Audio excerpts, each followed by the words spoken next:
Ce soir, je voudrais vous parler du retour du Seigneur. Le Seigneur peut revenir d'un moment à l'autre. Nous savons que le Seigneur a dit, je vais vous lire le verset dans Matthieu 24 au verset 36, « Pour ce qui est du jour et de l'heure, du retour du Seigneur, personne ne le sait, ni les anges des cieux, mais le Père seul. » Donc il n'est pas question, comme l'ont fait certaines sectes, d'annoncer un jour et une heure pour le retour du Seigneur. Mais le Seigneur a dit que nous devons reconnaître les temps.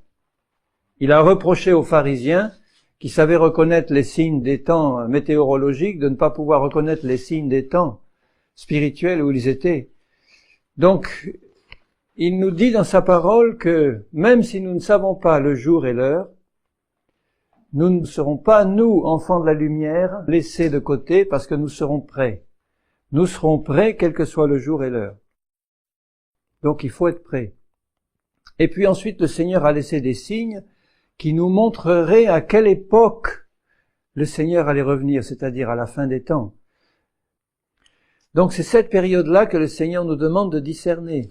Et si, par l'examen de ces signes, nous pouvons voir que nous sommes dans la période du retour de Jésus, eh bien, qu'est-ce que nous allons faire? Nous allons nous réjouir et nous allons nous préparer si nous ne le sommes pas. Et si nous sommes prêts, nous allons bien veiller à rester debout et à prendre garde de ne pas tomber.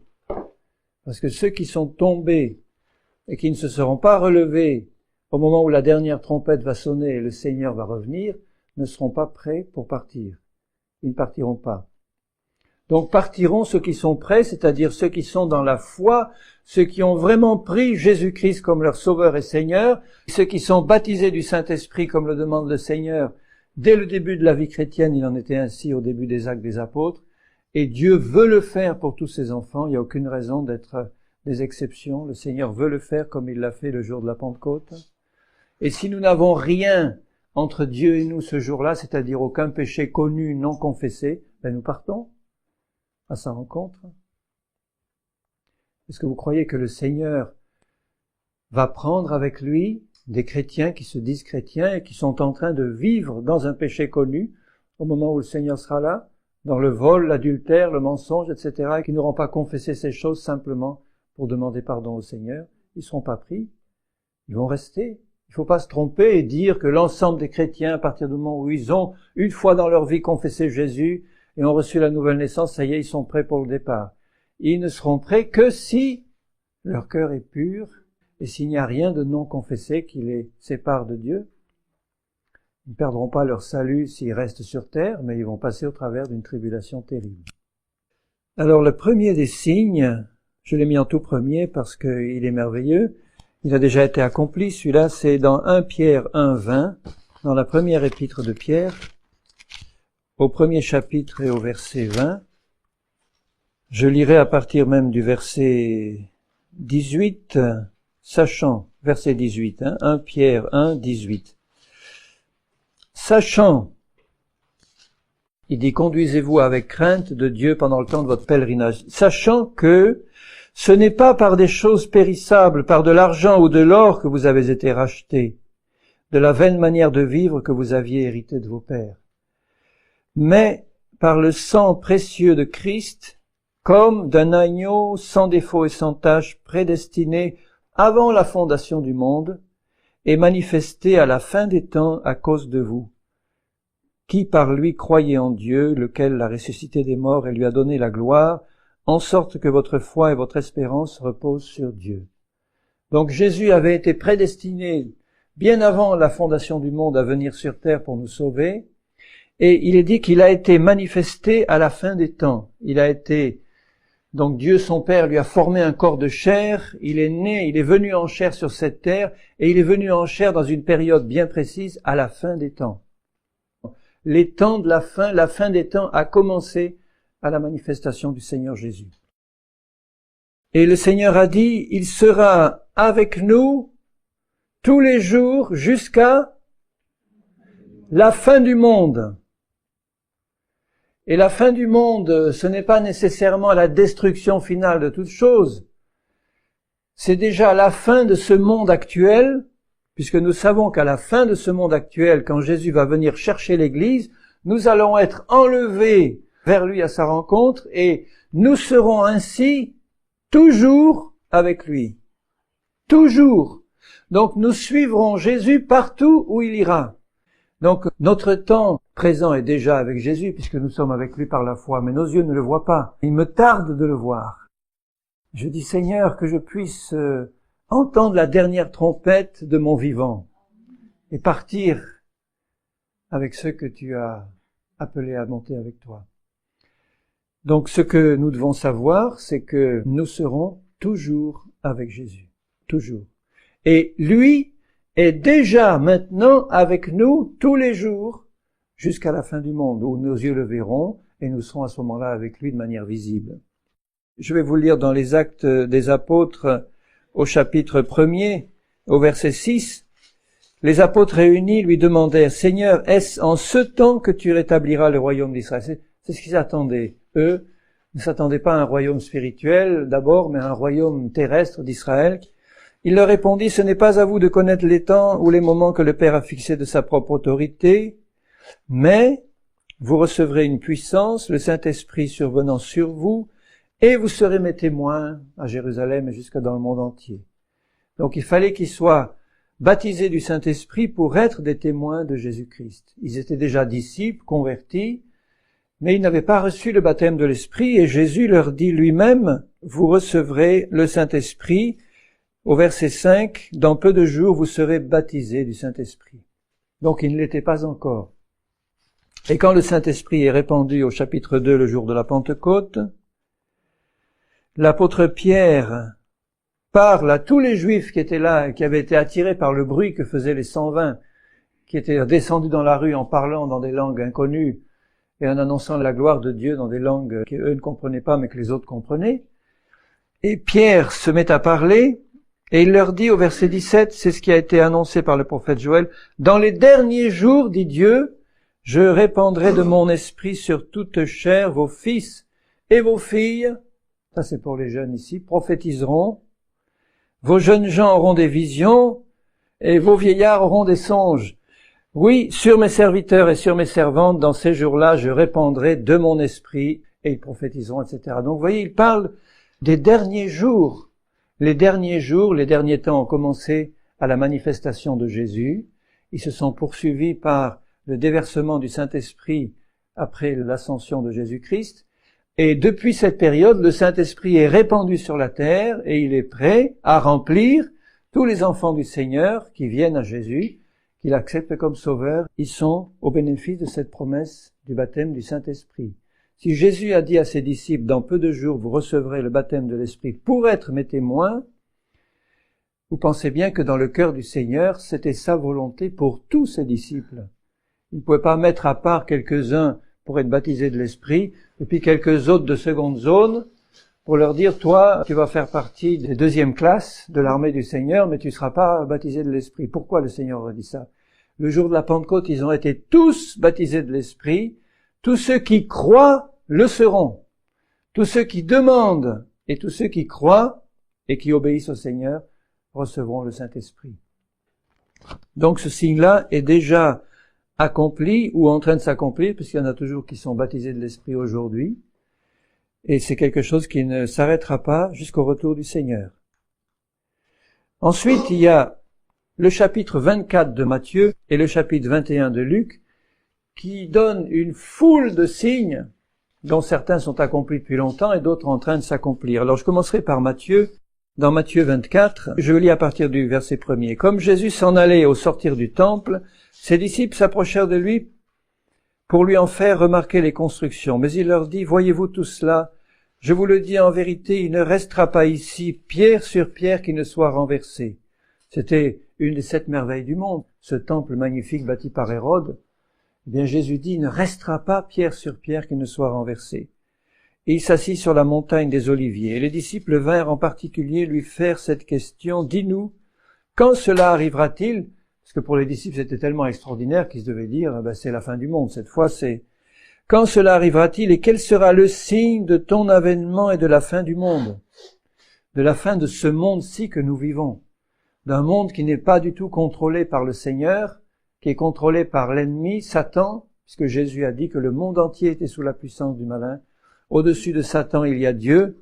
Et nous sommes en Dieu, en Christ, bien au-dessus de Satan et de ses dominations. Nous sommes déjà assis en Christ dans les lieux célestes. Mais le monde qui nous entoure, qui ne connaît pas Jésus, est contrôlé, dominé par Satan, et il ne faut pas chercher à rendre Dieu responsable de tous les malheurs qui se passent aujourd'hui dans le monde. C'est un monde qui est séparé de Dieu, et si un monde ne connaît pas Dieu, il ne peut pas être au bénéfice de la bénédiction du Seigneur. C'est à partir du moment où on rentre en Jésus-Christ qu'on devient bénéficiaire de toutes ses promesses et qu'il nous extrait, il nous sort, il nous arrache à ce monde contrôlé par Satan pour nous placer dans le monde contrôlé par Dieu et par Jésus, bien au-dessus déjà en esprit de tout cela, assis en Christ dans les lieux célestes. Beaucoup de chrétiens ne se rendent pas assez compte qu'ils sont déjà assis en Christ dans les lieux célestes, ou ils l'ignorent, ou ils ne le croient pas. Ils sont toujours assis dans leur basse fosse, ou dans leur cachot, dont la porte est large ouverte en disant « Mais qui me délivrera ?» Mais non, déjà la porte a été ouverte par Jésus, les verrous sont brisés, les chaînes sont rompues, et Dieu veut que nous croyions sa parole. Et quand nous osons la croire, eh bien son Saint-Esprit confirme dans nos cœurs que nous sommes déjà assis dans les lieux célestes en Jésus-Christ. Le troisième signe, là juste après, dis-nous quel sera le signe de ton avènement et de la fin du monde. Au verset 4, Jésus leur répondit, prenez garde que personne ne vous séduise. Car plusieurs viendront sous mon nom, disant, c'est moi qui suis le Christ, et ils séduiront beaucoup de gens. Mais je commence déjà par le verset 4. Prenez garde que personne ne vous séduise. Si Jésus met ce signe-là en premier, c'est que c'est un signe qui est caractéristique de la fin des temps.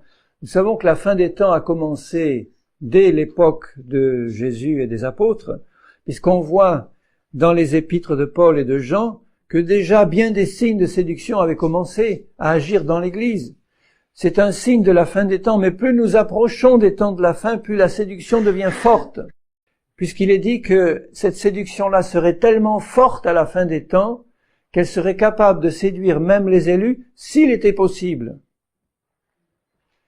Donc ça ne veut pas dire qu'il est impossible que les élus soient séduits, mais ça veut dire qu'il est impossible qu'ils soient séduits s'ils font ce que Jésus nous demande de faire pour ne pas être séduits, c'est-à-dire veiller et prier.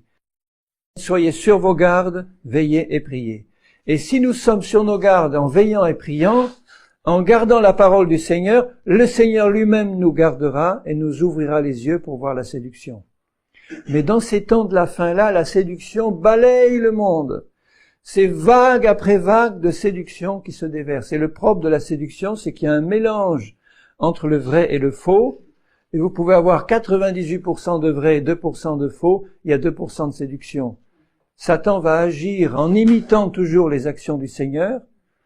Et comme quand le Saint-Esprit agit, le malin agit toujours aussi, il faut vraiment être sur nos gardes pour discerner dans les réveils qui se produisent ou dans les manifestations de l'Esprit Saint qui se produisent, quelles sont les contrefaçons du malin, à partir de quel moment elles se glissent, quelles sont les manifestations de séduction.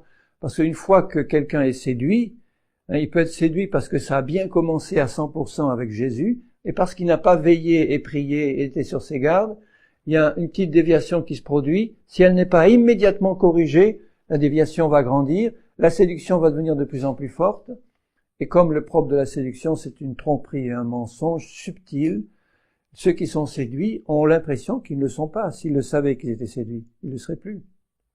Ceux qui sont séduits ne le savent pas.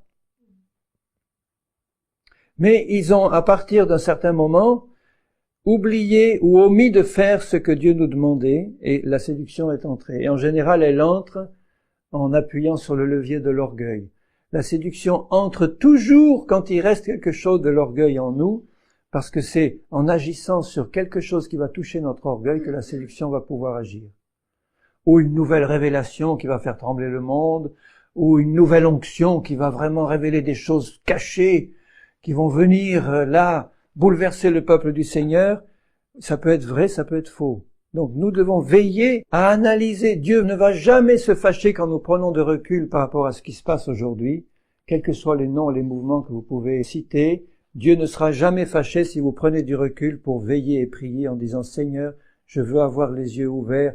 Montre-moi, je t'en prie, toi-même, par ton esprit, par ta parole, s'il s'agit d'une séduction devant laquelle je me trouve.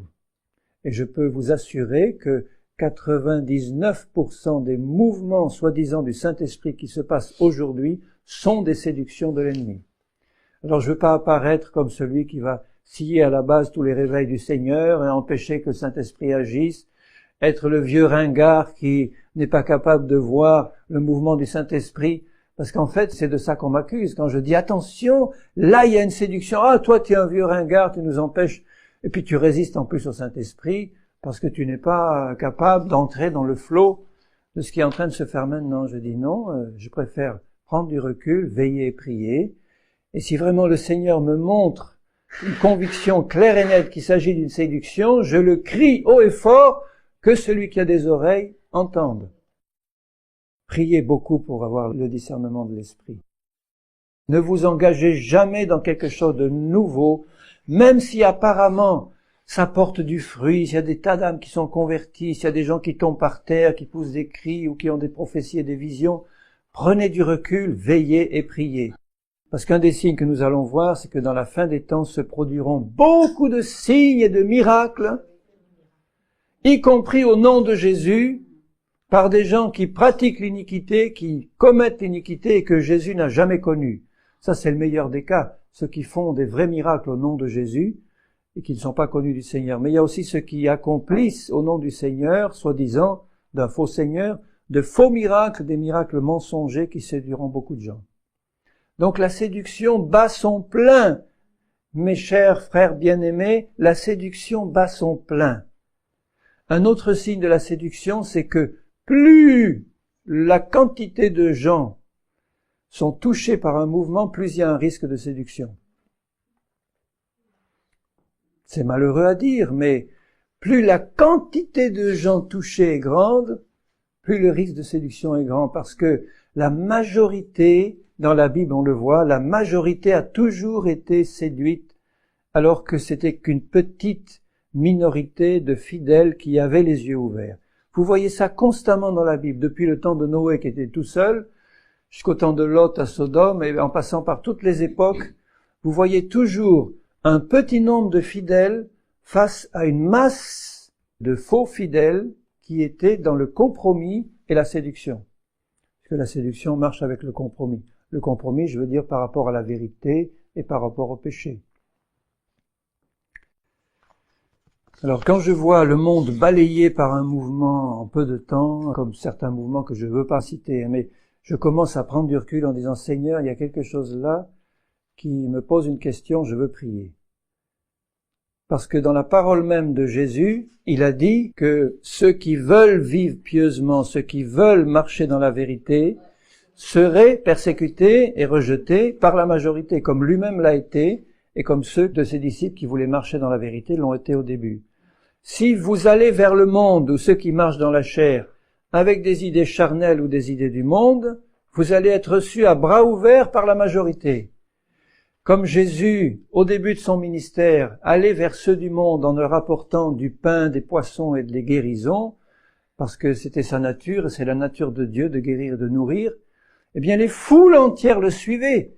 Mais dès qu'il a prêché le dur message de la croix, de son corps, de sa chair et de son sang, et du renoncement à soi-même et de porter sa croix tous les jours, là le nombre de disciples s'est réduit, et autour de la croix, qui y avait quelques femmes et gens, et au tombeau, qui y avait pour attendre sa résurrection? Personne. Et le matin, les femmes qui sont venues n'étaient pas venues pour attendre la résurrection de Jésus, elles étaient venues pour embaumer son corps. Donc c'était vraiment l'incrédulité la plus totale. Plus nous serons avancés dans les temps de la fin, et plus ceux qui vont vraiment marcher dans la vérité avec le Seigneur seront rares, non pas parce qu'ils forment une caste à part de super spirituels qui méprisent tout le monde, c'est pas ça, c'est que comme le Seigneur nous annonce une grande séduction des temps de la fin, et qui nous annonce que la majorité va s'écarter de la vérité, que l'apostasie est là, mais ça veut dire que ceux qui veulent vraiment et qui vont vraiment marcher dans la vérité vont être de plus en plus rares. comme le Seigneur lui-même a été rejeté, lui qui est le chemin, la vérité et la vie. Donc cette séduction se manifeste aussi, quatrième signe, par le fait que plusieurs viendront sous le nom de Jésus, disant « C'est moi qui suis le Christ ». Alors, il parle ici du Christ, un peu plus bas, il va parler de faux Christ. Donc, il y a peut-être une nuance, mais le Christ, il n'y en a qu'un de vrai, c'est le Seigneur Jésus de Nazareth, né à Bethléem, venu en chair, il y a près de 2000 ans, Fils éternel de Dieu, Dieu le Fils, venu pour nous sauver sur la terre. Le voilà, le seul, le vrai, le Christ, il n'y en a qu'un, c'est lui. Mais plusieurs viendront sous le nom de Jésus en disant « C'est moi, le Christ, le vrai Christ, c'est moi ». Il y en a eu déjà dans les temps passés beaucoup, aujourd'hui il y en a encore d'autres. Des gens qui vont se faire passer pour le Christ et qui vont en séduire beaucoup. Et comment est-ce qu'ils vont séduire ? C'est le cinquième signe, Matthieu 24, 5. Donc là, le quatrième, c'est ceux qui vont venir au nom de Jésus s'annoncer comme faux Christ. Et les faux Christ sont des faux oins. Christ, en grec, veut dire oint. C'est le même mot que Messie en hébreu qui veut dire oint. Donc ce sont des hommes qui vont être revêtus d'une onction véritable. Ce ne sont pas n'importe qui. Ce ne seront pas des faux monnayeurs, des charlatans. Ce sont des gens qui vont être revêtus d'une véritable onction fausse. Il y aura vraiment quelque chose sur eux, une onction, mais cette onction ne sera pas l'onction du Seigneur Jésus. Ce sera l'onction de l'esprit du malin, du séducteur, du diable. Voyez l'onction qui repose sur certains chefs religieux actuels bien connus, que ce soit des grandes religions bien connues ou des sectes. Ce sont des hommes qui ont, comme on dit, un charisme. Ils ont quelque chose sur eux, une onction qui attire les gens, qui séduit. Une onction puissante.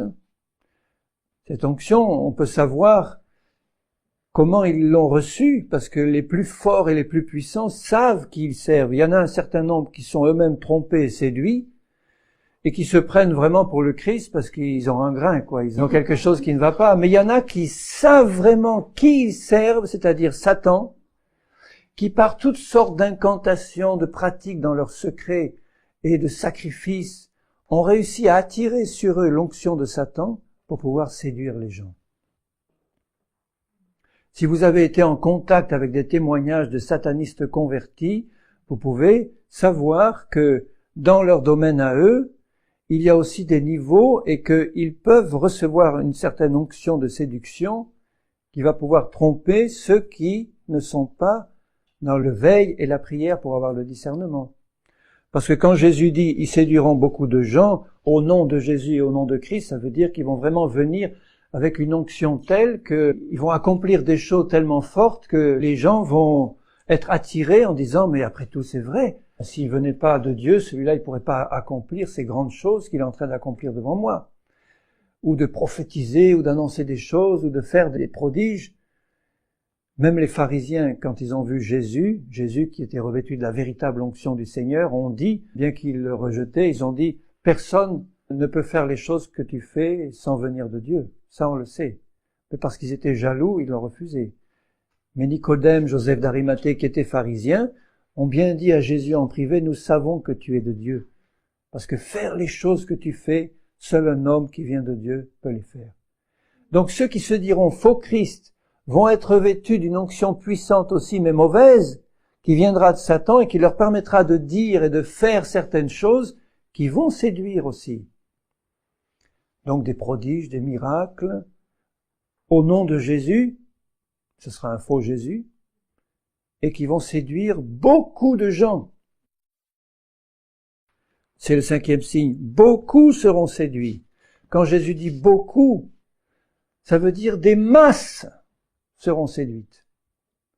Alors je veux parler de toutes les religions fausses, de toutes les sectes qui existent, qu'elles soient chrétiennes ou non chrétiennes. Ce sont tous des gens qui ont été amenés dans la séduction par de faux oins, de faux prophètes et des gens qui ne venaient pas du Seigneur. Et tous les créateurs de sectes, depuis le mandat Rome jusqu'à tous les autres, les témoins de Jéhovah, le catholicisme romain. est contrôlé parce qu'il y a une onction puissante sur ces chefs religieux.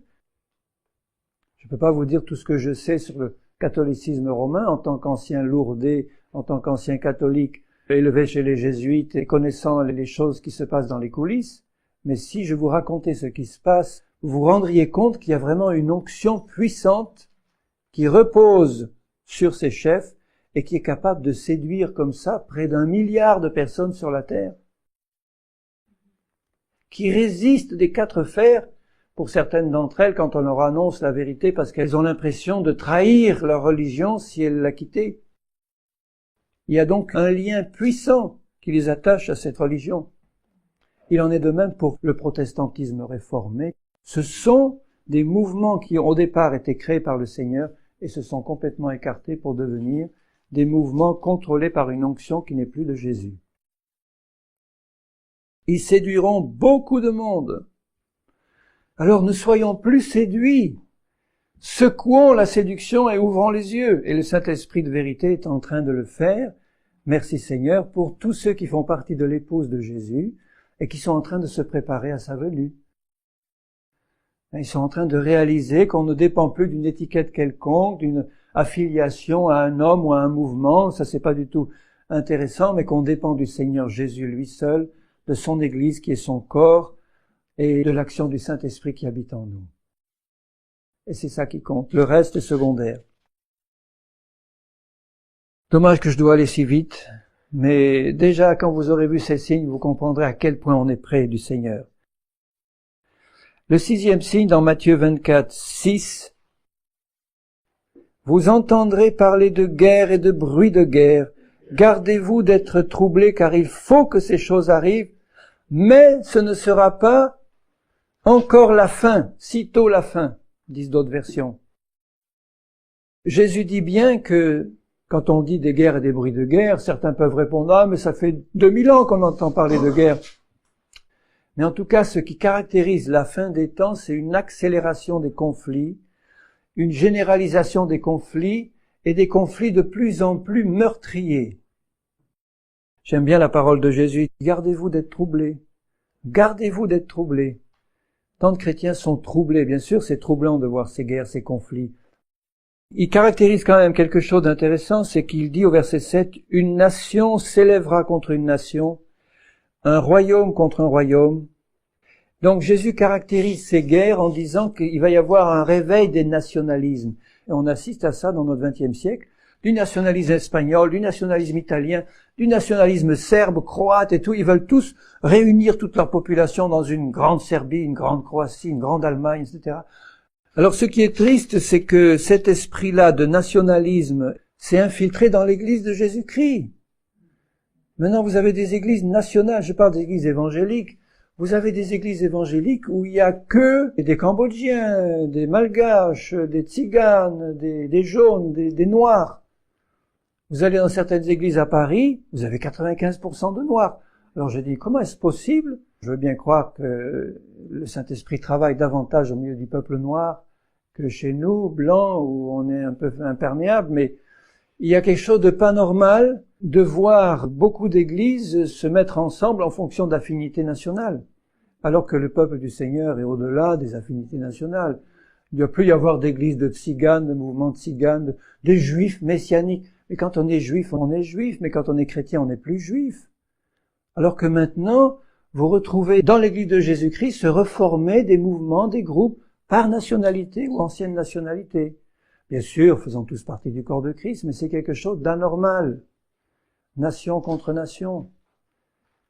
Vous avez à Grenoble une église italienne. Ils se regroupent par nation. Alors que dans la pensée du Seigneur, c'est tous ensemble, jeunes, vieux, juifs, non-juifs, anciens, scythes, grecs, romains, tous réunis dans un seul peuple qui est le corps de Christ.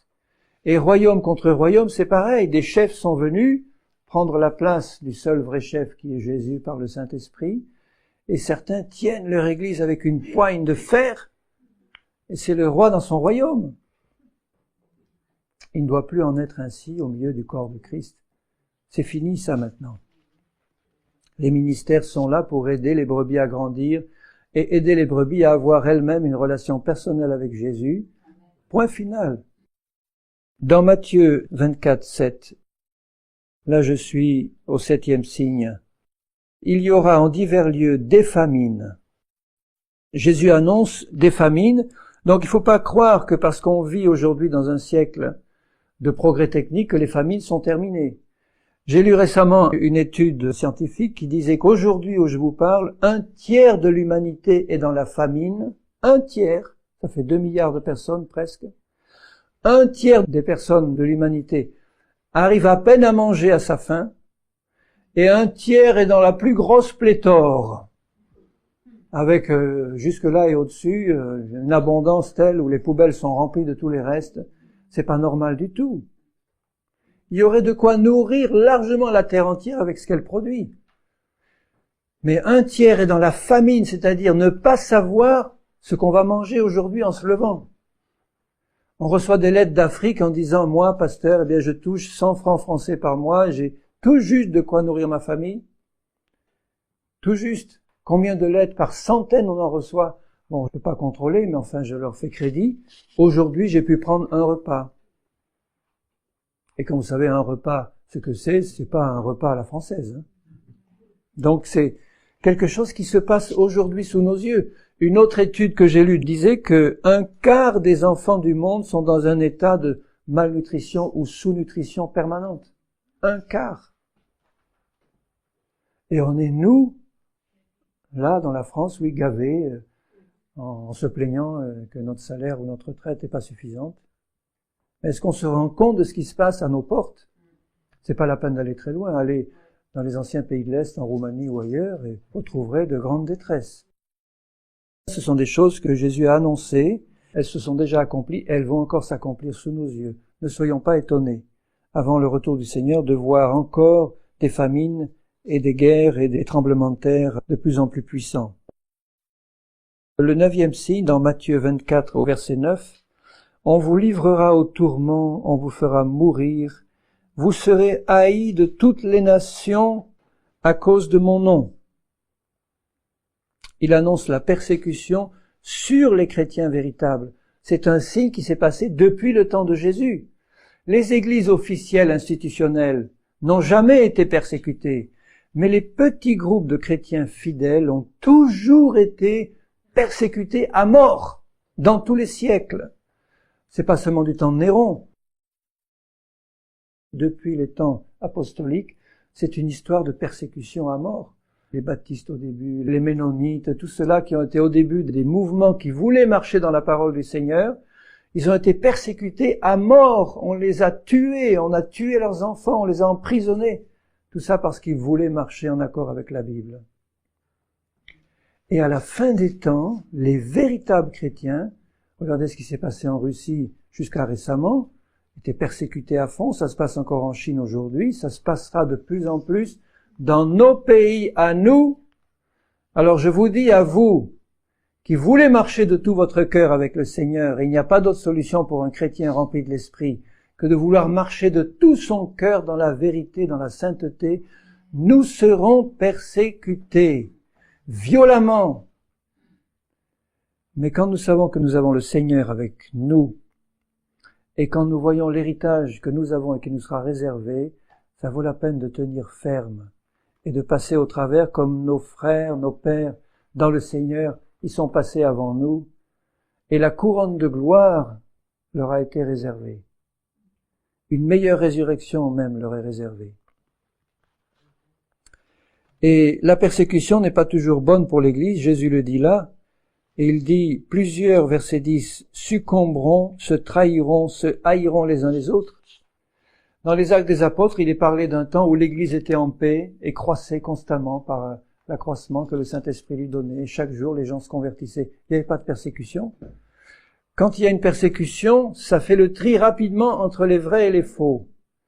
Mais il y a aussi beaucoup de drames qui viennent dans la persécution. C'est que les chrétiens qui étaient pas tout à fait vraiment engagés, ils sont pris à contre-pied par la persécution, ils trahissent leurs frères, leurs parents, leurs familles.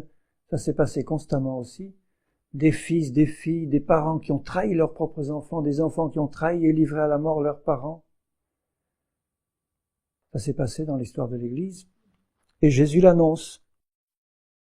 Plusieurs faux prophètes s'élèveront. Ça, c'est le 10e signe, hein, verset 11. Plusieurs faux prophètes s'élèveront. Tout à l'heure, il a parlé de tout ce qui viendrait en disant « Je suis le Christ ». Plusieurs faux prophètes s'élèveront et séduiront beaucoup de gens. Alors, quel est le propre d'un faux prophète? C'est qu'il a une onction réelle, je dis pas véritable parce que la seule véritable c'est l'onction du Seigneur, il a une onction réelle, mais pour annoncer le mensonge. Et dans le Deutéronome, il y a un passage intéressant qui nous montre la caractéristique d'un faux prophète. Deutéronome 18, 21. Comment connaîtrons-nous la parole que l'Éternel n'aura point dite? Si c'est un prophète qui vient en disant « Je vous parle de la part de l'Éternel », il dit là, quand ce que dira le prophète n'aura pas lieu et n'arrivera pas, ce sera une parole que l'Éternel n'aura pas dite, c'est par audace que le prophète l'aura dite, n'aie pas peur de lui. Donc un signe des faux prophètes, c'est qu'ils annonceront quelque chose qui ne se produira pas. Et c'est souvent subtil, parce qu'ils peuvent annoncer des choses d'une manière un peu voilée, enfin où il n'y a pas trop de détails, mais en tout cas l'essentiel c'est de voir que ça ne va pas se produire. Et moi, je passe mon temps à dire aux gens, méfiez-vous des prophéties personnelles que vous pouvez recevoir. Mettez-les à l'épreuve de la parole de Dieu et de la prière, parce que quand vous recevez une prophétie personnelle, ça doit être le plus souvent une confirmation de quelque chose que Dieu vous a déjà donné. Ou en tout cas, vous devez rechercher auprès de Dieu une confirmation directe que c'était bien du Seigneur. Parce qu'un faux prophète qui vous parle sous cette onction-là, qui va révéler des choses cachées, que apparemment seul Dieu peut connaître. Mais Satan peut aussi connaître des choses cachées. Satan ne peut pas lire les pensées du cœur des chrétiens fidèles, mais il peut connaître toute leur vie cachée. Tout ce que vous faites, il peut l'observer. Il peut déléguer des représentants à lui pour observer ce que vous faites de l'extérieur. Il peut aussi deviner, puisque le don de divination est un don satanique. Il peut aussi deviner ce que vous êtes en train de penser par le comportement extérieur. Si vous voilà, vous avez reçu une mauvaise nouvelle et vous êtes là, vous broyez du noir, il va le voir de l'extérieur et il va pouvoir deviner que vous êtes en train d'être découragé. Et il peut faire intervenir quelqu'un pour venir vous donner une prophétie du type hier, tu étais profondément découragé, je t'ai vu sur ta chaise en train de pleurer. Vous étiez seul dans votre chambre, vous pleuriez hier, mais vous avez pu être observé aussi par quelqu'un qui n'était pas Dieu. Et si c'est seulement ce signe-là qui vous dit « Ah, c'est Dieu qui est en train de me parler », méfiez-vous. Parce que c'est pas forcément Dieu. En tout cas, ça c'est un signe clair. Mais il y en a un autre qui est aussi intéressant, c'est que il y a des choses qui s'accomplissent aussi données par les faux prophètes. Dans Deutéronome 13 et au verset 1, « S'il s'élève au milieu de toi un prophète ou un songeur qui t'annonce un signe ou un prodige, et qu'il y ait accomplissement du signe ou du prodige dont il t'a parlé, mais en disant « Allons après d'autres dieux », des dieux que tu ne connais pas, et servons-les, tu n'écouteras pas les paroles de ce prophète ou de ce songeur, car c'est l'Éternel votre Dieu qui vous met à l'épreuve pour savoir si vous aimez l'Éternel votre Dieu de tout votre cœur et de toute votre âme, c'est-à-dire dans la vérité. Nous sommes chrétiens, nous devons connaître la vérité, nous devons connaître Jésus qui est la vérité, nous devons connaître l'Évangile qui est la vérité, nous avons reçu l'Esprit de vérité, le Saint-Esprit, nous avons tous les moyens pour connaître l'erreur et la discerner du mensonge. Vous pourriez dire, oui, mais si quelqu'un venait m'annoncer, venait suivre un faux Dieu, moi, chrétien évangélique, né de nouveau, jamais j'irai. C'est évident si c'est aussi grossier que ça. Mais si c'est subtil, regardez ce que Paul dit aux Corinthiens dans 2 Corinthiens 11. Et c'est là que des foules de chrétiens sont aujourd'hui séduits.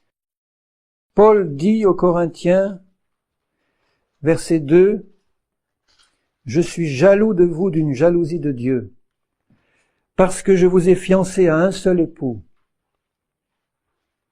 pour vous présenter à Christ comme une vierge pure. Toutefois, de même que le serpent séduisit Ève par sa ruse, je crains que vos pensées ne se corrompent et ne se détournent de la simplicité à l'égard de Christ. » Voilà comment commence la séduction. Vous savez, le message de l'évangile, il n'y a rien de plus simple.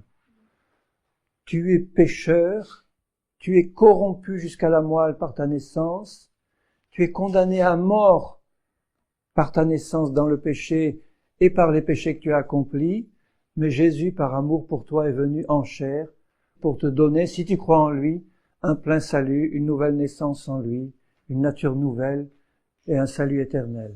C'est quelque chose de très simple. Le message de la croix où nous comprenons qu'en Christ, nous sommes morts en lui, et que si nous réalisons cette mort que nous avons subie en Christ quand il est mort, nous sommes morts en lui. Tout notre passé, toute notre hérédité, tout ce que nous avons vécu dans le passé, c'est mort dans le tombeau avec Jésus.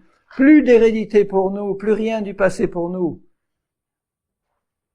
Et Jésus veut enlever aujourd'hui de nos vies toute la conséquence présente de nos péchés passés, parce que nous sommes de nouvelles créations en Christ, que toutes choses anciennes sont passées, toutes choses sont devenues nouvelles en lui. Si nous recevons ça dans la foi, nous recevons la simplicité de l'Évangile. On ne serait pas obligé d'aller dans des choses si compliquées qu'on fait aujourd'hui, de la psychiatrie chrétienne, de la psychologie chrétienne, de la cure d'âme, de la guérison intérieure, parce que le message de la croix n'est plus au premier plan et qu'on l'a remplacé par toutes sortes d'évangiles qui sont de faux évangiles. Et ça commence par les pensées.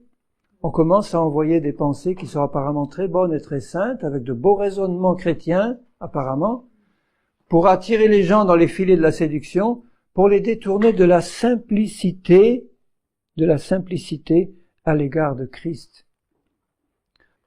L'apôtre Jean dira quelque chose de très sévère, il dira « Si quelqu'un vient annoncer autre chose que la doctrine de Christ, il est animé par l'esprit de l'Antichrist, ne le reçois pas. Ne lui dis pas bonjour, si tu le salues, tu participes à ses mauvaises œuvres. » Et vous savez, ceux qui viennent nous annoncer une autre doctrine que la doctrine de Christ, ce ne sont pas forcément les témoins de Jéhovah ou les Mormons.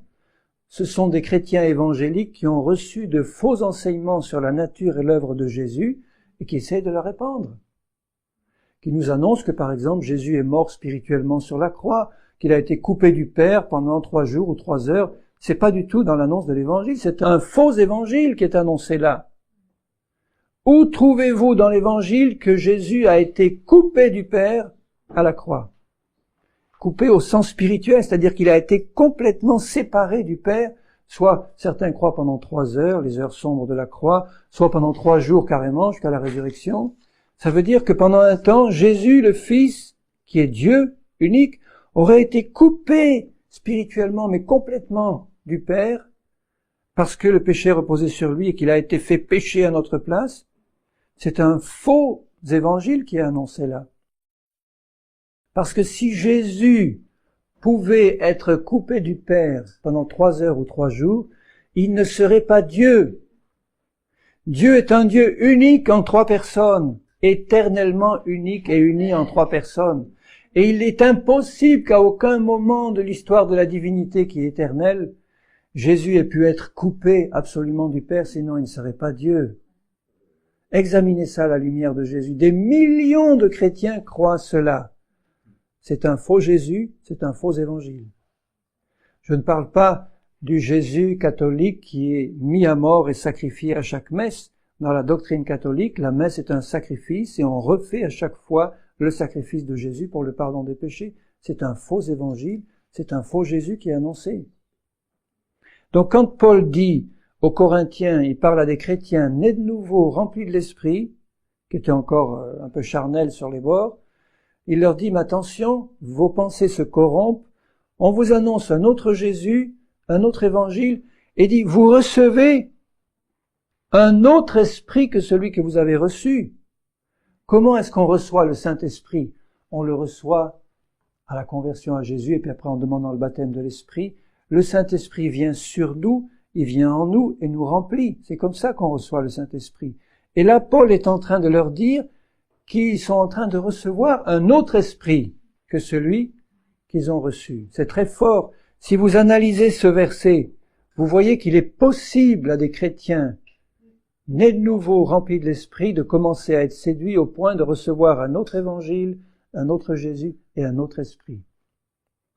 Et il dit, je suis jaloux de vous, Parce que je sais très bien que si ça commence comme ça, si vous recevez un faux évangile, un faux Jésus et un autre esprit, ce n'est pas pour aller à la vie, c'est pour aller à la mort. Et on voit avec quelle ardeur l'apôtre Paul les exhorte à revenir à la vérité, comme il le fait pour les Galates ou les Colossiens qui s'étaient laissés séduire par la philosophie des hommes ou par la loi. Donc il peut y avoir, chers frères et chères sœurs, des faux prophètes animés par un autre esprit que le Saint-Esprit, annonçant un autre Jésus que le vrai Jésus, un autre évangile. Oh, il n'y a pas grand-chose de différent. Et ça a l'air tellement profond, en fait, ce qu'il est en train d'annoncer. La mort spirituelle de Jésus à la croix, ça a l'air très profond. Ça ouvre une dimension que, au départ, on n'a pas. Et si on la capte et si on la prend, on prend un autre évangile et un autre Jésus, avec les conséquences que ça peut comporter pour nous. Et quand ces choses-là se font aujourd'hui sous nos yeux, veillons et prions. Ce n'est pas parce que ces gens-là sont revêtus d'une onction qui a l'air véritable ou font des prodiges et des miracles sous nos yeux que nous devons dire a priori ils sont de Dieu et ils nous annoncent la vérité. Il doit y avoir en nous le Saint-Esprit de vérité qui nous dit attention, prends du recul, cherche-moi, cherche ma face pour que je te montre la vérité. Et nous sommes certains que le Seigneur nous montrera la vérité parce que Jésus a dit « Mes brebis connaîtront la vérité ». Et si j'ai un cœur tout entier pour le Seigneur, pour le prier en disant « Seigneur, je veux connaître la vérité, je veux marcher dans la vérité, tu es la vérité, je ne veux pas être séduit par rien d'erreur ou de mensonge, même si ça a l'air très beau et très spirituel. Le Saint-Esprit me conduira dans toute la vérité. » On a une garantie de ce côté-là. Donc soyons prudents comme des serpents et doux comme des colombes. Ce qu'il faut savoir, c'est que tous ces signes sont accomplis ou en train de s'accomplir, ou en train de finir de s'accomplir. Et Jésus a dit, quand vous verrez ces choses commencer à se produire, levez vos têtes. Notre délivrance approche. Alors le 11e signe, je suis dans Matthieu 24 toujours, et nous étions arrivés au verset 12, juste après l'annonce des faux prophètes qui séduiront beaucoup de gens. Vous savez, quand les gens sont séduits, ils sont pas séduits dans la vérité, ils sont séduits dans l'erreur. Or, quand on est séduit dans l'erreur, l'erreur s'accompagne toujours d'impureté, de mensonge, de haine, enfin de tout ce qui touche au caractère de Satan. Il est le menteur et le père du mensonge. Donc plus on s'écarte de la vérité qui est Jésus, et on se rapproche de la séduction et du menteur, plus on reçoit des choses qui sont dans la nature de Satan. Alors que plus on s'approche de Jésus qui est la vérité, plus on reçoit des choses qui sont dans la nature de Jésus. Donc quand la séduction augmente, l'iniquité augmente aussi. Ça va avec. On ne peut pas espérer que la sainteté va grandir quand la séduction augmente. La sainteté grandit dans la vie de ceux qui sont restés fidèles et dans la foi. Au verset 12, le 11e signe dit « Parce que l'iniquité se sera accrue, l'amour du plus grand nombre se refroidira. » C'est un des signes marquants de la fin des temps. Le péché grandit quand vous avez les yeux ouverts autour de vous, vous voyez. Le péché grandit. Certains me disent « Oh, mais ça a toujours été comme ça, du temps des Romains, c'était pareil. » Mais Jésus dit « L'iniquité grandira. » C'est vrai que le péché a toujours existé. Mais dans la fin des temps, ça prend des proportions telles que même les enfants de Dieu, petit à petit, deviennent presque insensibles au fait que le péché grandit. On se laisse insensibiliser par l'accroissement du péché. On prend de plus en plus de liberté, que ce soit à la radio, à la télé, surtout à la télévision, et dans tous les médias, dans les journaux, etc. Vous voyez de plus en plus le péché s'étaler sans aucune retenue, et les chrétiens être de plus en plus habitués à ça. Il n'y a plus cette révolte qu'on aurait pu avoir il y a 20 ans, la première fois que ces choses ont commencé à se manifester. Mais maintenant, ça se développe à une allure telle qu'on entre dans la prophétie du Seigneur. L'iniquité s'accroîtra et l'amour du plus grand nombre se refroidira. Quand l'iniquité augmente, l'amour se refroidit, l'amour du plus grand nombre. Il n'y a qu'une catégorie de personnes dans lesquelles l'amour va se réchauffer, c'est l'Église fidèle et l'Église véritable du Seigneur Jésus. Elle va être de plus en plus réchauffée par l'amour du Seigneur, parce qu'elle est de plus en plus proche, elle se prépare à la venue de Jésus, elle a compris que nous sommes dans les temps, et puis de toute manière, elle sait que par amour pour le Seigneur, il faut toujours rester en communion avec lui, et se préparer, c'est le minimum que Jésus demande à ses enfants. Nous sommes prêts quand nous sommes au Seigneur, nous sommes déjà prêts. Continuons à nous préparer davantage. Et ce qui caractérise aussi cette diminution de l'amour, alors dans l'Église, l'amour diminue aussi, puisque l'iniquité grandit aussi dans l'Église. L'Église est de plus en plus infiltrée par l'erreur, le mensonge, les séductions, donc le péché grandit aussi dans l'Église, donc l'amour du plus grand nombre diminue, où ça devient un amour sentimental et sans substance. Et ce qui contribue à faire diminuer l'amour dans l'Église, c'est que le message de la croix n'est plus prêché comme il devrait l'être. On parle d'expérience, on parle de sensations, on se réunit pour se faire du bien et recevoir des visitations d'en haut, jusqu'à ce que notre colonne vertébrale soit toute frissonnante et qu'on se retrouve par terre, mais rien de tout ça ne remplace le message de la croix. Et c'est le message de la croix qui nous permet de comprendre l'attitude juste vis-à-vis de la chair et qui nous permet de comprendre ce que Jésus a fait et la victoire totale qu'il a remportée sur le malin. Plus le message de la croix est prêché, plus la foi réelle grandit dans la crucifixion de la chair et dans la victoire de Jésus. Et si le message de la croix n'est pas prêché dans les églises, la séduction et l'iniquité vont augmenter puisque la croix règle le problème de la chair. Si la croix n'est pas prêchée, la chair a libre possibilité de se développer, de se manifester. Sous des formes très religieuses, mais enfin c'est quand même la chair. Et derrière la chair, les esprits séducteurs sont là. Jésus vient de dire, celui qui persévérera jusqu'à la fin sera sauvé. J'aurais presque pu mettre ça comme un signe supplémentaire, c'est que dans l'Église de Jésus, la persévérance va être la qualité des chrétiens des derniers temps. Ils vont être tellement bombardés à gauche, à droite, devant l'iniquité qui grandit, dans l'Église, la séduction, etc., que celui qui va persévérer les yeux sur Jésus, avec que la parole du Seigneur dans son cœur, celui-là sera sauvé. C'est une promesse formidable. Persévérons, bien-aimés, persévérons. Ne nous laissons nous détourner par rien, ni personne. Que ce soit notre femme, notre mari, nos parents, nos enfants, même s'ils essayent de nous détourner, restons aveugles, sourds et muets, les yeux fixés sur Jésus, les yeux de notre cœur sur sa parole, et continuons d'avancer sur la route qu'il nous a tracée. Celui qui persévérera jusqu'à la fin sera sauvé. Et celui qui persévère, c'est celui qui serre les dents et qui continue d'avancer, envers et contre tout. Vous faites partie de cela? Tu fais partie de cela? Amen. Il faut pas dire, oh, j'espère. Non, il faut dire, oui, Seigneur, je veux faire partie de ceux qui vont persévérer jusqu'au bout. Et par ta grâce, j'en ferai partie. En sachant qu'on a besoin de la grâce du Seigneur pour qu'il nous tienne debout.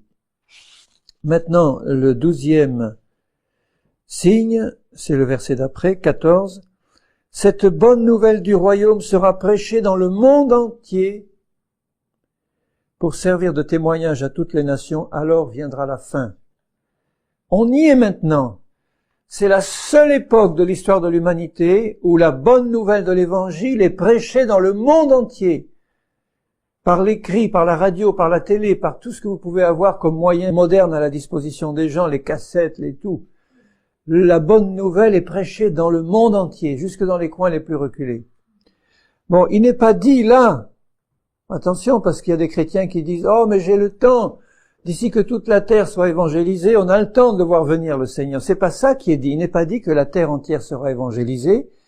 Il est dit simplement que la bonne nouvelle sera prêchée dans le monde entier.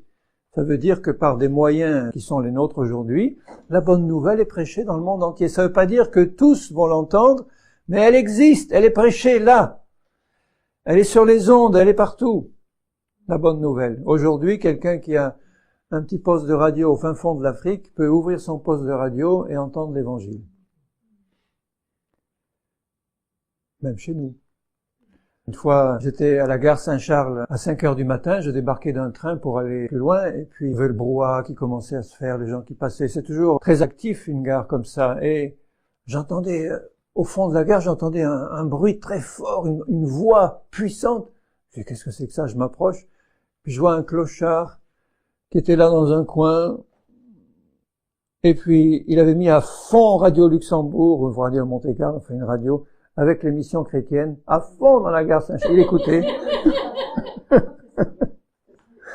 Ah, j'étais réjoui, je disais, non seulement il l'écoute, mais il en fait profiter tout le monde. La bonne nouvelle du royaume sera prêchée dans le monde entier. Elle l'est. Il ne dit pas que tous les hommes de la terre écouteront, il est dit qu'elle sera prêchée dans le monde entier, pour servir de témoignage à toutes les nations. Je crois qu'on est dans ces temps-là. Ça y est maintenant. Maintenant, c'est même par satellite, enfin tout. Alors viendra la fin. Du temps de Jésus, la bonne nouvelle n'était pas prêchée loin de là dans le monde entier. Même 40 ou 50 ans après, elle était prêchée dans tout le monde connu romain de l'époque, mais les Chinois, les Hindous et les autres n'avaient pas entendu parler. Maintenant, le monde entier est couvert. Au verset 15, ça c'est le 13e signe. C'est pourquoi, lorsque vous verrez l'abomination de la désolation dont a parlé le prophète Daniel, établie en lieu saint, que celui qui lit fasse attention. Alors que ceux qui seront en Judée fuient dans les montagnes, que celui qui sera sur le toit ne descende pas pour prendre ce qui est dans sa maison, et que celui qui sera dans les champs ne retourne pas en arrière pour prendre son manteau. Malheur aux femmes qui seront enceintes et à celles qui allaiteront en ces jours-là. Priez pour que votre fuite n'arrive pas en hiver, ni un jour de sabbat. Donc il ne parle pas de l'enlèvement, là, il parle de l'abomination, de la désolation dans le lieu saint. Et quand on revoit la prophétie du prophète Daniel, il parle bien dans cette prophétie de la fin des temps et qu'il y a un chef qui viendra et qui introduira l'abomination de la désolation dans le temple de Dieu, dans le lieu très saint. Donc l'annonce de Jésus fait référence à une prophétie antérieure qui elle-même couvrait de nombreux siècles et qui couvrait plusieurs occasions où le temple de Jérusalem a été profané et détruit. D'abord par Nebuchadnezzar, ensuite par Titus le Romain. Mais spirituellement parlant, le temple du Dieu vivant, c'est l'Église du Seigneur aujourd'hui. Aujourd'hui, nous sommes le temple du Dieu vivant. Il viendra un temps où le temple sera reconstruit et où l'Antichrist se présentera dans ce temple pour se faire passer pour Dieu et pour se faire adorer par la terre entière. Nous n'y sommes pas encore à celui-là, Mais l'abomination actuelle qui précède la venue du Seigneur concerne le temple saint que doit être l'Église du Seigneur Jésus. Et quand nous verrons l'abomination de la désolation dans le prophète Daniel, l'abomination, ça consistait à profaner le lieu saint. Et pour nous, l'abomination de la désolation aujourd'hui, dans la fin des temps, c'est de voir s'introduire dans l'Église de Jésus-Christ de plus en plus de choses abominables, qui étaient même impensables il y a une vingtaine d'années. On n'osait pas imaginer que des choses pareilles allaient se passer aujourd'hui. Et c'est ce qui se passe aujourd'hui dans beaucoup d'églises chrétiennes, des abominations épouvantables. On va voir bientôt des choses encore pires se passer dans les églises au nom du Seigneur. Alors quand l'abomination de la désolation, ça veut dire que même dans le lieu très saint, dans la présence même de l'Éternel, vont se passer des choses abominables. Alors quand nous verrons ces choses, il dit « fuyez ». Ça ne veut pas dire forcément fuir au sens physique du terme parce qu'on est pourchassé par les ennemis. Ça veut dire « sortez du milieu d'eux, mon peuple ». Quand vous voyez ces choses se passer dans une église, quand vous voyez l'église qui est normalement le temple du Seigneur, accepter tous ces compromis, ces abominations, ces séductions se passer dedans, sous vos yeux. Bon, il y a un temps où l'apôtre Paul dira « ôtez le méchant du milieu de vous », mais il y a des moments où ce n'est plus possible. Si Paul pouvait dire ça, c'est qu'il était en position d'apôtre, il avait avec lui un certain nombre d'anciens et de responsables qui étaient d'accord, et il pouvait parler aux Corinthiens de la sorte pour dire « ôtez le méchant ». Mais aujourd'hui, on ne peut plus ôter le méchant, c'est nous qui devons sortir. Parce qu'il y a tellement d'abominations qui se passent, enfin je parle en général, hein, j'en fais pas une loi, une règle absolue, parce que Dieu conduit chacun. Mais quand on voit l'abomination de la désolation se passer dans une église du Seigneur, eh bien je pense que la meilleure des solutions, c'est de fuir, comme le Seigneur le dit là. Fuyez dans les montagnes, fuyez dans les lieux, enfin spirituels, propres et purs, si vous en trouvez encore. Au verset 21, le Seigneur dit, toujours à propos de cette fin des temps, car alors la détresse sera si grande qu'il n'y en a point eu de pareil depuis le commencement du monde jusqu'à présent, et qu'il n'y en aura jamais. Et si ces jours n'étaient abrégés, personne ne serait sauvé, mais à cause des élus, ces jours seront abrégés. Là aussi, le Seigneur parle d'une période qui va précéder son retour ou qui va suivre l'enlèvement. Et cette période-là est caractérisée par une grande détresse. Et la grande tribulation sera un temps de détresse terrible. Je parle pas seulement de la détresse des guerres et des persécutions, mais je parle des détresses dans le cœur. Des détresses de gens qui n'ont pas de solution pour leurs problèmes. Qui sont là à tourner en rond sans savoir comment ils vont s'en sortir. Je me demande aujourd'hui comment on peut vivre sans Christ dans ce monde aujourd'hui. À moins de s'éclater complètement et devenir fou par une recherche constante de plaisir pour oublier, ou dans la drogue ou dans la boisson, mais comment est-ce qu'on peut vivre sans Christ? Comment est-ce qu'on peut vivre en paix sans Christ aujourd'hui? Regardez la détresse des gens, la détresse de la solitude, la détresse partout dans le monde, les gens qui n'arrivent pas à communiquer, les familles qui se brisent, les divorces. Tout ça grandit sous nos yeux. Et ça occasionne des détresses de plus en plus grandes.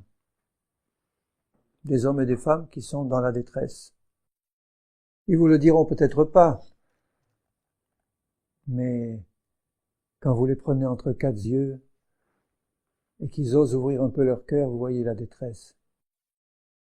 Et cette détresse, d'ailleurs, elle est programmée volontairement par les gens qui dominent ce monde et qui le préparent pour l'Antichrist, parce qu'ils savent très bien que dans la détresse, les gens ne sachant vers qui se tourner, vont se tourner vers un sauveur. L'Antichrist va se présenter comme le sauveur du monde. Le monde a rejeté Jésus comme sauveur, il va accepter l'Antichrist comme sauveur. La détresse sera tellement grande, pas de travail, des famines, même dans des pays comme les États-Unis ou ailleurs, il peut y avoir des moments de famine et des moments de détresse, des catastrophes, des cataclysmes, ou chez nous. Et la détresse sera tellement grande, les gens en auront tellement assez, que quand ils verront arriver l'Antichrist avec son intelligence et ses solutions et ses miracles, ils se tourneront vers lui.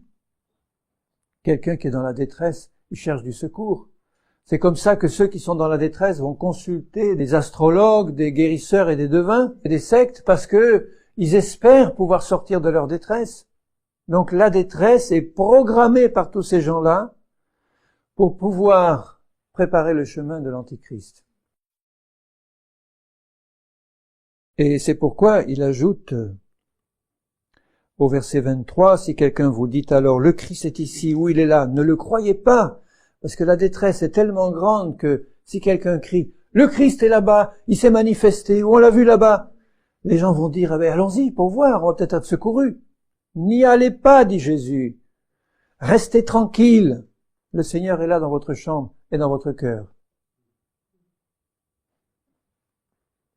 Pourquoi il dit ça? Parce qu'il s'élèvera de faux Christ et de faux prophètes. Plus haut, il parlait de gens qui venaient en son nom en disant « Je suis le Christ ». Là, il parle de faux Christ au pluriel, de faux oints au pluriel, et de faux prophètes.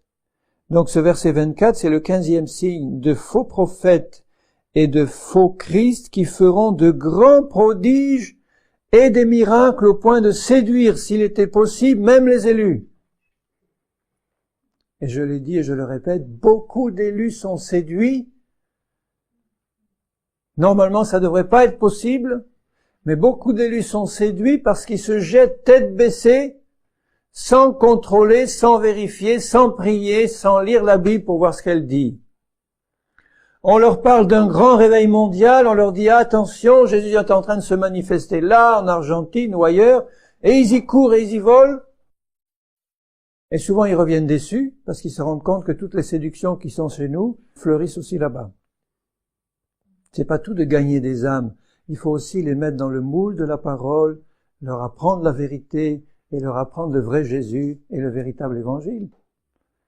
Si on va évangéliser des foules et puis qu'ensuite on les met dans des moules abominables où on leur donne des fausses doctrines, une fausse organisation d'église et des systèmes pyramidaux avec encore toutes les traditions des hommes, qu'est-ce qu'elles vont faire ces âmes-là? Elles vont tenir? Ou elles risquent de tomber aussi dans la séduction? Mais une brebis du Seigneur qui est sur ses gardes et qui fait ce que Jésus dit, c'est-à-dire qui fait attention, qui veille et qui prie, ne sera pas séduite. Il pourra y avoir devant vous les plus grands miracles et les plus grandes choses qui vont se passer. Vous allez entendre la voix du Saint-Esprit dans votre cœur qui vous dit « Attention, ce n'est pas de Dieu ». Et ce ne sont pas les miracles qui vont vous attirer en priorité. Donc de grands prodiges et de grands miracles. C'est un temps de surnaturel que nous vivons de plus en plus dans la fin des temps. Le surnaturel va se développer de plus en plus. Mais ce ne sera pas le surnaturel de Dieu. Des grands prodiges et des grands miracles, des faux. Voici, je vous l'ai annoncé d'avance, si on vous dit, il est dans le désert, n'y allez pas, il est dans les champs, ne le croyez pas. Car comme l'éclair part de l'Orient et se montre jusqu'en Occident, ainsi sera l'avènement du Fils de l'homme. Donc, à la fois l'enlèvement sera soudain, il enlèvera les chrétiens près d'une manière soudaine, inattendue, et en même temps, le retour du Seigneur à la fin de la bataille d'Armageddon sera soudain et brutal. Mais quand Jésus reviendra et posera les pieds sur la terre entière le verra et se lamentera. Instruisez-vous par une comparaison tirée du figuier. Dès que ses branches deviennent tendres et que les feuilles poussent, vous connaissez que l'été est proche.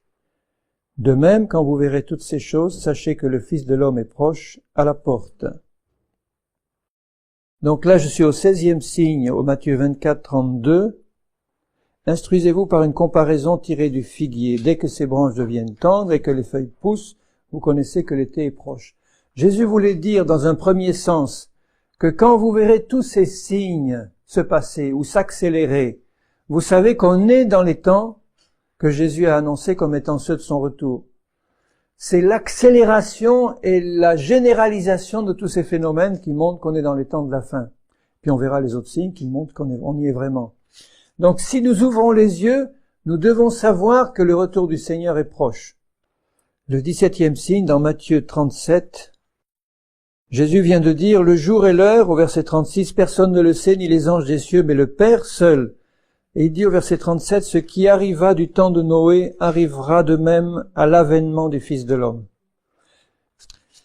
Donc, la période qui concerne l'avènement du Seigneur Jésus et qui commence par l'enlèvement est caractérisée par ce qui se passait du temps de Noé.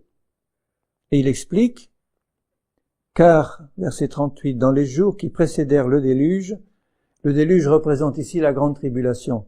Les hommes mangeaient et buvaient, se mariaient et mariaient leurs enfants, jusqu'au jour où Noé entra dans l'arche.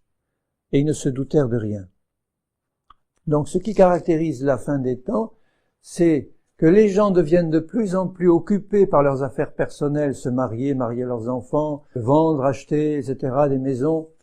Et ils ne se préoccupent plus ni de Dieu, ni de la catastrophe annoncée par Dieu lui-même et par ses prophètes qui va se passer sur la terre, c'est-à-dire le déluge de feu qui va venir sur la terre, la grande tribulation qui va venir.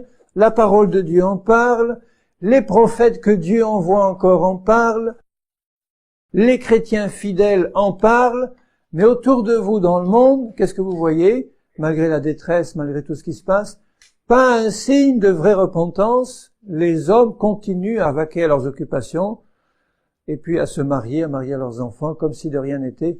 Ils ne se doutent pas de ce qui va arriver sur la terre, cette catastrophe qui va venir sur la terre. Ils ne se doutent pas. Ils voient bien que ça va pas, mais ils espèrent que ça va s'arranger, que bon, il va y avoir, quelqu'un va venir finalement pour remettre de l'ordre. Ils ne se doutent pas que ça va finir par un jugement qui va manquer de détruire presque toute la terre. Comme au temps de Noé. Est-ce que vous voyez autour de vous les gens dans la rue réfléchir à tous ces événements en se disant, mais il y a un jugement de Dieu qui vient, il va falloir que je mette ma vie en règle. C'est en train de me parler, je vais me tourner vers le Seigneur pour me convertir et marcher droit. On voit pas ça. On voit les gens inquiets, les gens angoissés, les gens se demander ce qui va se passer. Mais ça les pousse pas, en général, à la repentance. Bien sûr, quelques-uns peuvent être touchés, mais dans la grande masse, ils ne se repentent pas. Noé qui prêchait en disant, le déluge va venir, vous allez tous périr, il y a de la place dans mon arche, venez. Il se moquait de lui en disant, mais ce vieux-là, qu'est-ce qu'il vient faire avec son engin, là, on ne sait pas à quoi ça peut servir, c'est un vieux fou. Il nous annonce une pluie, mais il n'a jamais plu, on n'a jamais vu ça. Et ça se passait aussi du temps de Lot pour Sodome et Gomorrhe.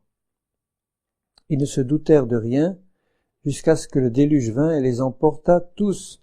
Il en sera de même à l'avènement du Fils de l'homme. Alors, de 2 hommes qui seront dans un champ, l'un sera pris, l'autre sera laissé.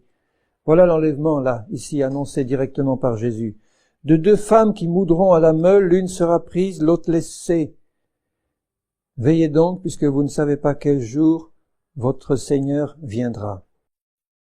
Au verset 44, c'est pourquoi vous aussi tenez-vous prêts, car le Fils de l'homme viendra à l'heure où vous n'y penserez pas. Les chrétiens seront prêts, mais ils n'y penseront pas à l'heure où viendra Jésus. Bien sûr, ils sont prêts à partir, mais à l'heure où viendra Jésus, ils n'y penseront pas. Alors, si ceux qui sont prêts ne savent pas à quelle heure et n'y pensent pas à quelle heure, ils sont prêts, ils savent que si Jésus vient, ils seront prêts à partir. Mais à combien plus forte raison les chrétiens tièdes dans le compromis, ils n'y pensent pas au retour du Seigneur. Ils peuvent l'espérer, ils peuvent dire oui, bon, on sait que Jésus va revenir un jour, mais c'est pas sitôt, c'est pas demain la veille. Où sont aujourd'hui les églises où on prêche avec ardeur de la venue proche du Seigneur? Si, vous avez quelques églises qui en parlent. Mais dans l'ensemble de la chrétienté, on préfère parler plutôt du réveil qui vient que du retour imminent du Seigneur. Le retour imminent du Seigneur devrait être le thème numéro 1 de prédication, en disant préparez-vous, c'est l'heure, on y est. Et il faut pas rester derrière. Ça va être atroce. Si c'était prêché partout, les gens se prépareraient. Ils diraient, mais on a vraiment là des conducteurs spirituels qui ont conscience du danger et qui nous secouent. Au lieu de dire, ah, mais tout va bien, le réveil vient, c'est bien, le Seigneur est en train de visiter son peuple, des onctions descendent, et puis on est là, et la terre entière va être gagnée pour Christ. Alors il faut conquérir les villes, conquérir les pays pour Christ, et puis tout va aller bien. Et quand tout sera conquis pour Christ, eh bien on dira, Seigneur, tu peux venir maintenant, ça y est. Le monde t'attend, il est prêt. C'est pas ça du tout. Et il y en a qui enseignent ça, qui disent que Jésus ne reviendra pas tant que la terre entière ne sera pas conquise pour Christ. Et on lui présentera ça comme un beau cadeau. Une séduction de plus. Donc l'Église ne pense pas au retour proche du Seigneur. Elle le sait comme ça parce qu'on lui a dit. Mais si elle le vivait dans le fond de ses entrailles en disant « On y est maintenant, je sais, le Saint-Esprit m'a parlé, et sa parole aussi. On est dans les temps. » Si quelqu'un vous disait « Il te reste 1 heure à vivre », comment tu emploierais cette heure? Est-ce que tu l'emploierais à t'occuper de choses frivoles ou futiles en disant « Bon, j'ai 1 heure, j'ai le temps ». Tu irais vers les choses sérieuses, tu mettrais ta vie en règle, tu occuperais de tes affaires, ta famille, comme quand le prophète est allé trouver le roi Ézéchias. Tu vas mourir, mets ta maison en ordre. Si on te disait, il te reste 1 heure à vivre, comment tu utiliserais l'heure qui te reste? Eh bien, l'Église, elle est dans cette situation-là. On lui dit, Jésus arrive, peut-être dans la minute qui suit, dans l'heure qui suit. Et tu t'occupes de quoi? De futilité, de balivernes, de bêtises. Au lieu de te préparer et de dire dans cette heure qui suit, je vais être un instrument puissant pour le Seigneur pour en arracher encore quelques-uns du feu. Soit des âmes perdues qui te connaissent pas, Seigneur, soit des chrétiens qui sont pas prêts. Que ce soit dans la prière, l'intercession. Tu vois, on n'a pas la conscience dans l'Église de l'urgence du retour du Seigneur Jésus. Et c'est un des signes de la fin. Je mettrai ça en 18e, Matthieu 24, 44. Le Fils de l'homme viendra au moment où vous n'y penserez pas.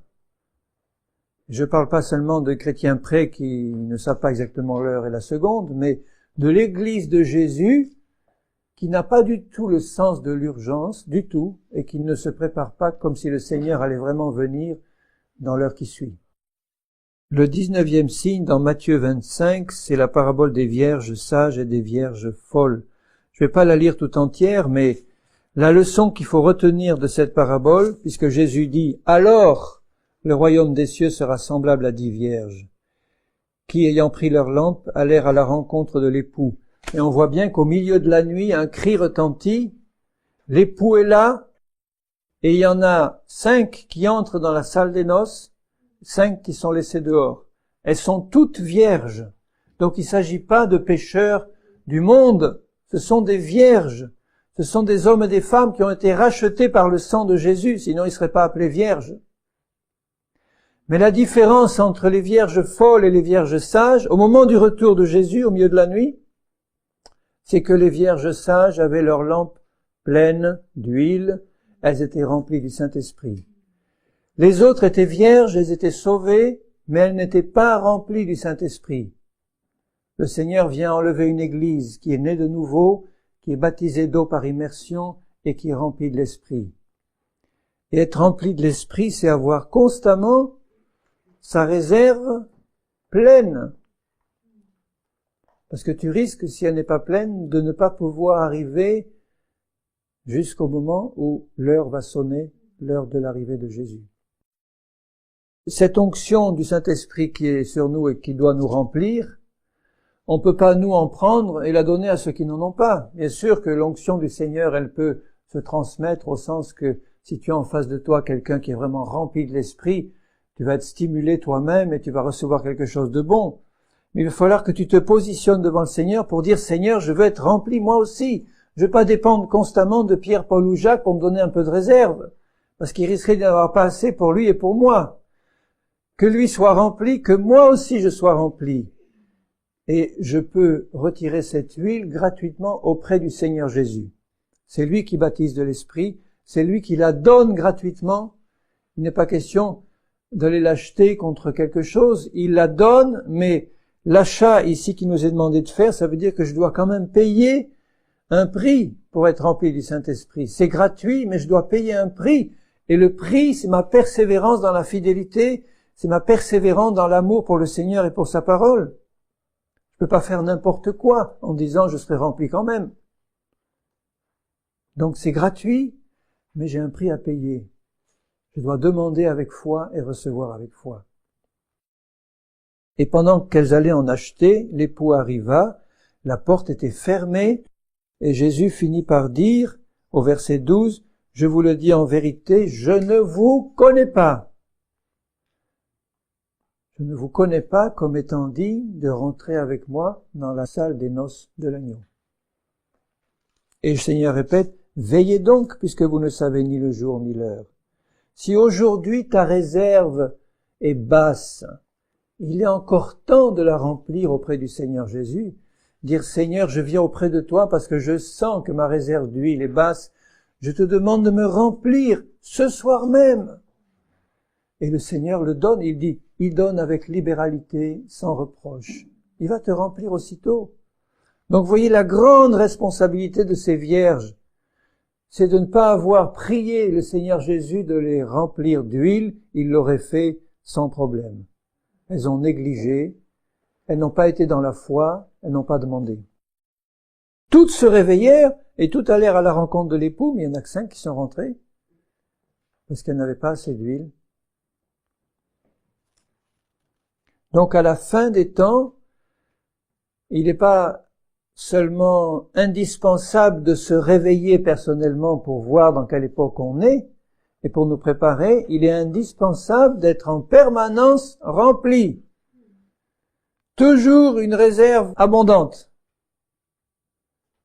Et c'est pas une histoire difficile d'avoir une réserve pleine, hein. Je vous le répète pour vous encourager, si tu veux être rempli, Dieu donne son Saint-Esprit à ceux qui le demandent et à ceux qui lui obéissent.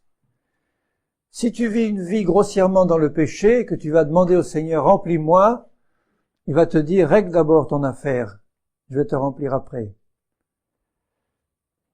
Mais s'il n'y a rien dans ton cœur et que tu es là honnêtement devant le Seigneur, Seigneur, remplis-moi, j'en ai besoin, je veux tenir jusqu'à ce que tu viennes. le Seigneur déverse et te remplit à ras-bord. Au point que tu diras, bon Seigneur, élargis mes limites un peu plus parce que j'en veux davantage. Et il le fera. Le 20e signe. Alors maintenant, j'aborde le chapitre 21 de Luc, parce qu'il y a dans ce chapitre 21 des signes qui sont déjà abordés par Matthieu, dont nous ne parlerons pas, mais des signes nouveaux qui ne sont que dans ce chapitre 21,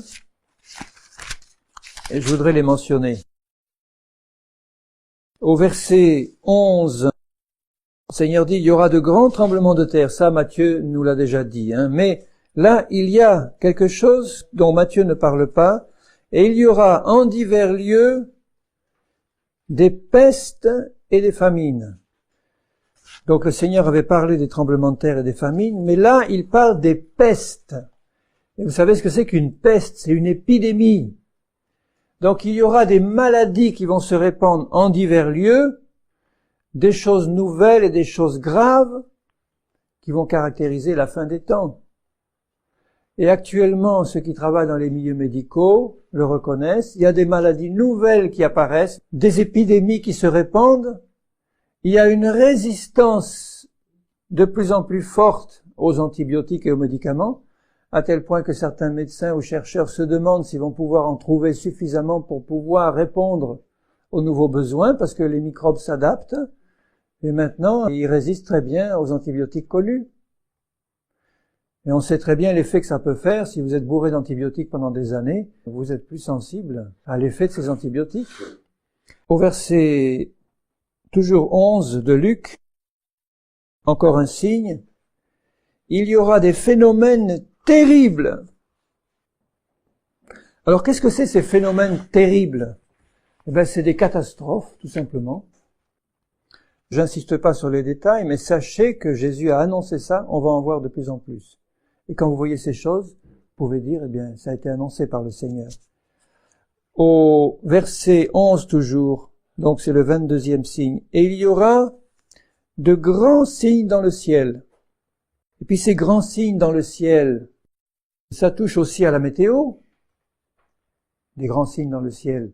Vous trouvez pas que depuis quelques années, on bat toujours tous les records? C'est des records de sécheresse, c'est des records de pluie, c'est des records de chaud, des records de froid.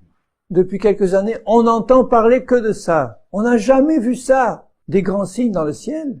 Et au verset 25, alors ça c'est un signe qui est vraiment particulier. Tout à l'heure il parlait de détresse.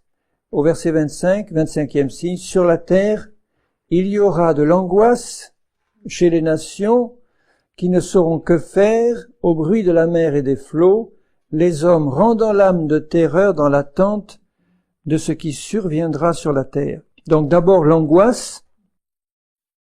Or l'angoisse, c'est pas tout à fait la même chose que la détresse. La détresse, c'est quand on est vraiment désespéré. L'angoisse, c'est quelque chose de permanent et qui touche dans les viscères. C'est la crainte qui nous prend et l'angoisse qui prend les populations qui vont pas savoir ce qui va se passer pour la terre. Alors si je vous disais que l'angoisse est un sentiment très répandu aujourd'hui dans les populations du monde entier, surtout dans nos milieux occidentaux, vous seriez étonnés. Aujourd'hui, la France est le premier pays mondial pour la consommation de médicaments anti-angoisse. Premier pays mondial, bien avant les États-Unis, l'Allemagne, 3 fois plus qu'en Angleterre. On a un record mondial. Et pourtant, aux yeux du monde entier, la France est considérée par une enquête que j'ai lue il n'y a pas tellement longtemps comme le pays au monde où on vit le mieux. Je dis pas où les gens ont le plus d'argent, d'après un certain nombre de critères de qualité de vie, etc. Alors le pays qui est considéré comme celui où on vit le mieux a un record mondial de médicaments anti-angoisse. Vous trouvez ça normal? Ça veut dire que ce bonheur apparent ne suffit pas à remplir le cœur des gens. Il leur manque Jésus. Il y a une angoisse devant la mort, il y a une angoisse devant ce qui va se passer pour la terre, pour la France, est-ce qu'on va s'en sortir? Et quand je vous dirais que les psychiatres, merci Seigneur d'avoir sorti de la psycho, les psychiatres qui sont censés apporter la solution aux gens qui viennent les consulter pour leurs problèmes personnels, il est prouvé que c'est la profession où il y a le taux de suicide le plus élevé. Moi, je trouve ça normal parce que ils sont tellement envahis de gens qui viennent leur parler de leurs problèmes, et ils n'ont pas de solution, aucune solution. Et puis en plus, tous ces démons et ces esprits qui sont là et qui les attaquent en permanence, ils sont là submergés, et c'est pas étonnant qu'ils finissent par dire, j'ai rien à leur apporter, qu'est-ce que je fais là? Et toujours au verset 26, là c'est le 26e signe, les hommes rendant l'âme de terreur dans l'attente de ce qui surviendra pour la terre, car les puissants des cieux seront ébranlés. Donc, il parle là d'une angoisse particulière, c'est d'une terreur pour l'avenir de la terre, dans l'attente de ce qui surviendra pour la terre. Ça veut dire que la terre entière, c'est pas simplement tel pays ou tel autre, c'est la terre entière qui va éprouver de la terreur en se demandant qu'est-ce qui va arriver à cette terre. Et vous savez, le développement du mouvement écologique dans les pays occidentaux, en Amérique, en Allemagne, etc., vient de la terreur dans l'attente de ce qui va arriver pour la terre, la pollution. Et c'est ça qui angoisse les gens et les gouvernants. Est-ce que la pollution de l'eau, la pollution de l'air, l'ozone qui s'en va au pôle Nord et au pôle Sud, etc., les gens se disent, mais est-ce qu'on va s'en sortir? L'effet de serre, les glaces qui fondent.